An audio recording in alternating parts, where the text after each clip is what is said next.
Bonjour à tous, je suis Sylvia et je vous accueille sur Hope, le premier podcast qui aborde le thème de la maladie sans phare ni tabou. Ici, vous entendrez des femmes et des hommes vous parler de leur quotidien chamboulé par l'arrivée de la maladie. Sincères et forts de leur expérience, ils vous raconteront tout, leurs peurs et leurs coups de blues, mais aussi les petits riens et les grands projets qui leur ont redonné le sourire. Des témoignages décomplexés et empreints de vérité qui font du bien quand ça va mal.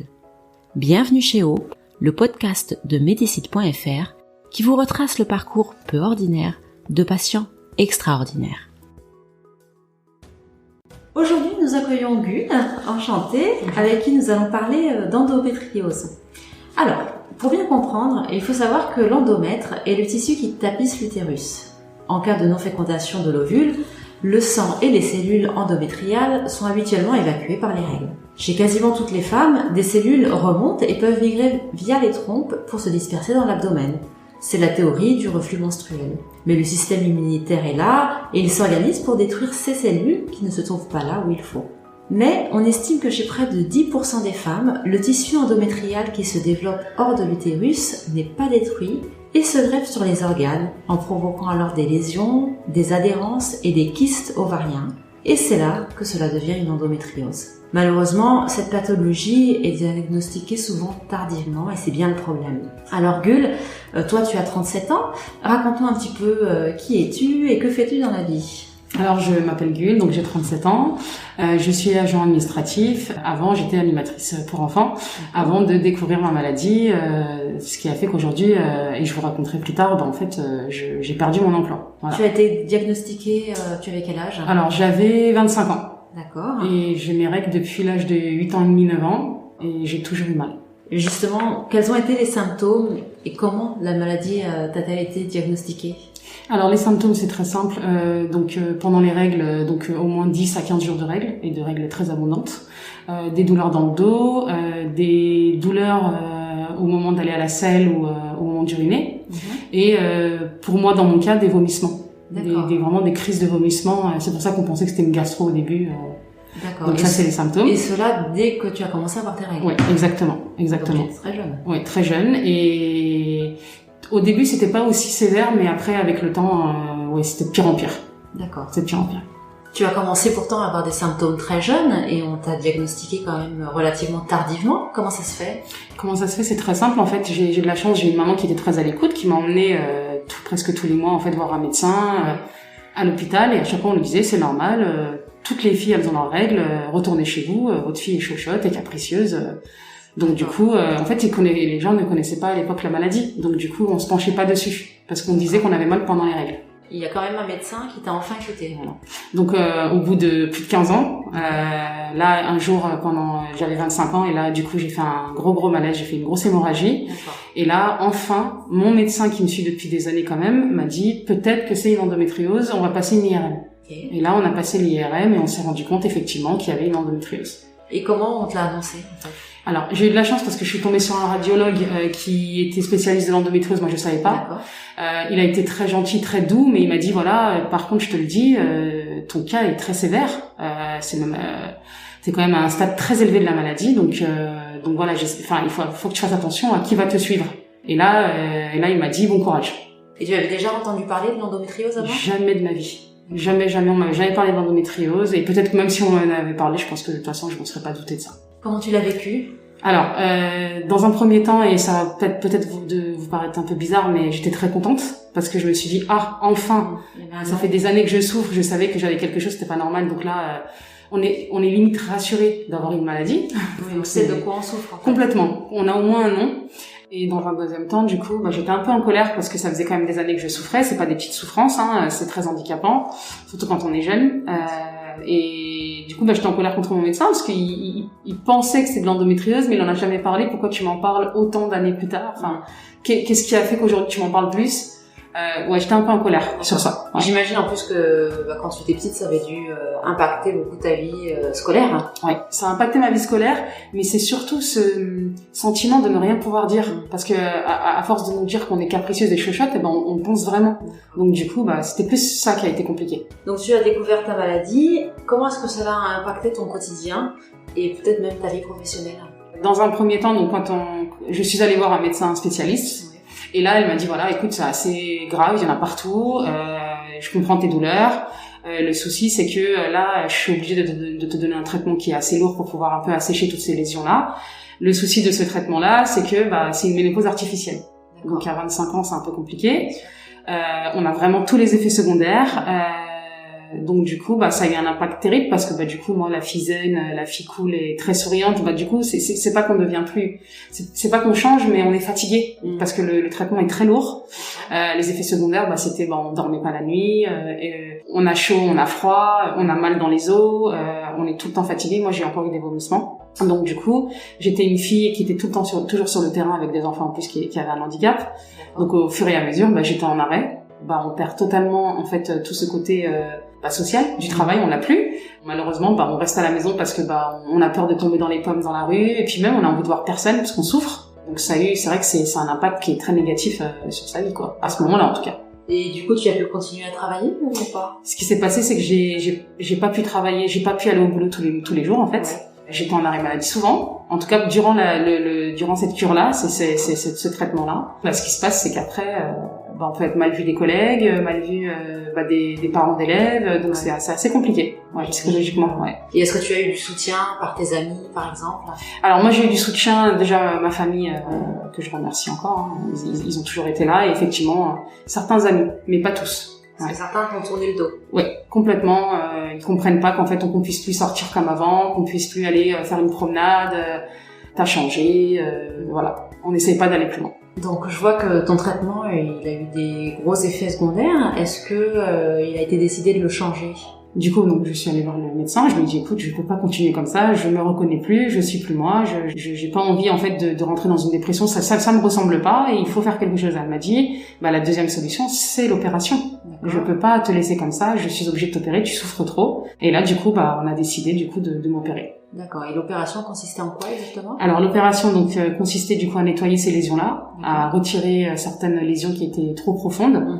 Dans mon cas, le problème c'est qu'il y avait énormément de lésions. Et les lésions étaient très profondes et les organes étaient collés. Donc normalement, dans la logique des choses, aujourd'hui, les médecins ne touchent pas à un corps où il y a autant de lésions et surtout quand c'est aussi profond. Malheureusement, ce médecin-là, qui n'était pas finalement spécialiste, c'est ce que j'ai appris plus tard, a décidé de toucher. Là, du coup, le calvaire a commencé, quoi. D'accord. C'est-à-dire? Alors, je me suis réveillée en fait avec la vessie qui était sondée. Donc ça, en soi, au début, on se dit que c'est rien. Et j'avais une stomie, une iléostomie. En fait, c'est les intestins qui sont à l'extérieur, parce qu'on décide de vous retirer le rectum, donc le temps de la cicatrisation. Donc ça, déjà, c'est très compliqué, avec des douleurs terribles. On vous enlève des organes, vous savez pas pourquoi. Et pareil, on m'a retiré des ligaments. Ma vessie qui fonctionnait bien avant ne fonctionnait plus après. Mais malheureusement, c'est irréversible aujourd'hui. Donc du coup, ça a dû encore plus impacter ta vie au quotidien, j'imagine. Exactement. En fait, au bout d'un mois, après l'opération, la maladie est revenue, quoi. Grosse récidive, parce qu'on n'opère pas autant.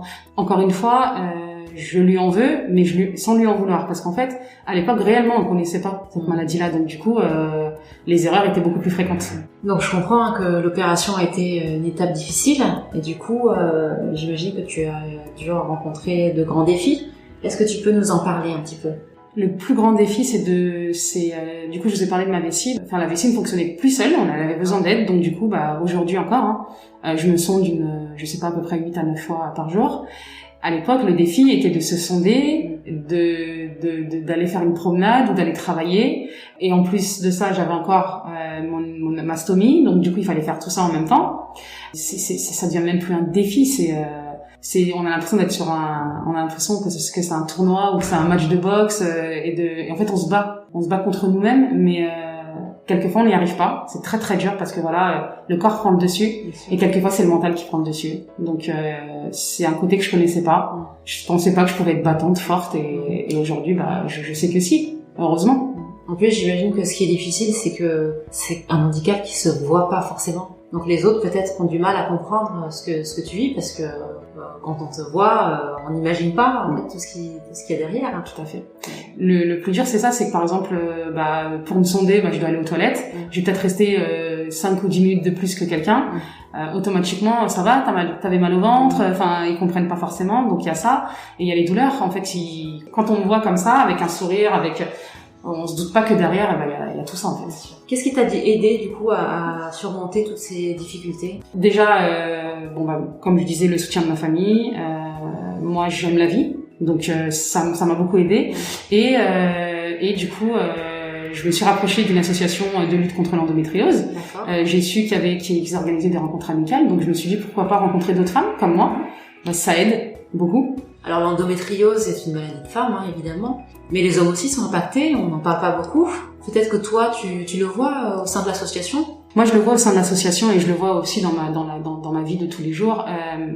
Les hommes, c'est une maladie de couple. Les hommes souffrent de cette maladie tout autant que la femme. Eux, ils souffrent psychologiquement d'être malheureusement impuissants, de pas pouvoir aider leur femme. Aujourd'hui, quand une femme elle peut pas avoir d'enfant, par exemple, l'homme il en souffre tout autant.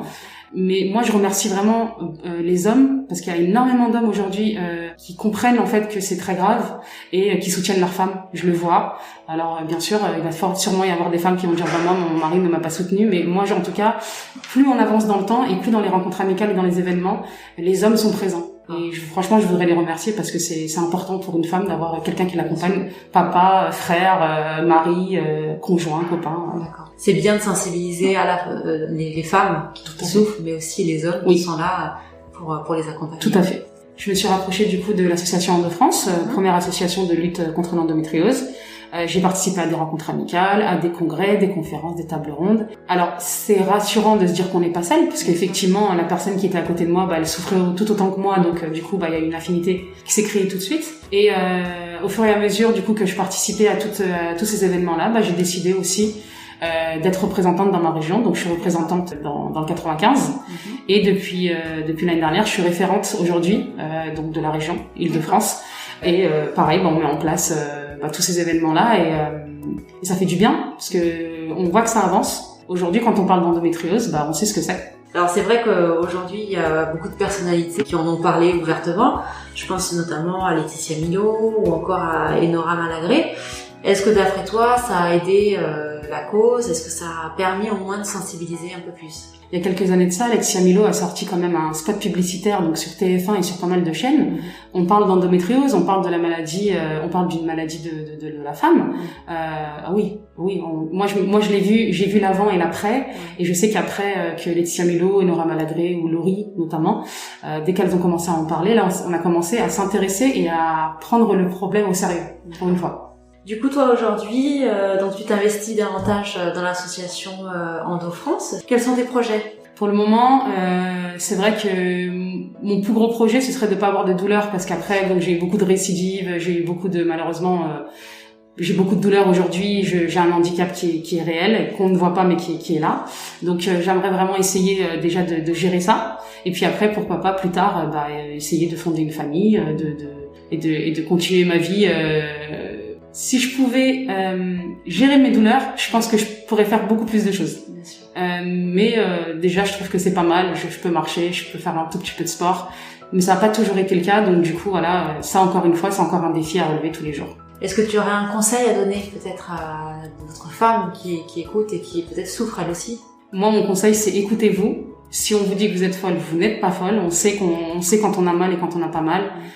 Et même si avec tout ce que j'ai vécu, et franchement c'est traumatisant et tout ce que vous voulez, la vie elle mérite d'être vécue. Après avoir appris que j'étais malade, j'ai fait de très très belles rencontres et franchement voilà, que je ne regrette pas. Donc voilà, et courage pour celles qui souffrent. Merci beaucoup Gus. Merci. Pour ton témoignage. Merci. C'est pas évident de parler de sa maladie. Et puis donc merci d'avoir partagé ton expérience et vraiment je te souhaite bonne continuation. Merci beaucoup.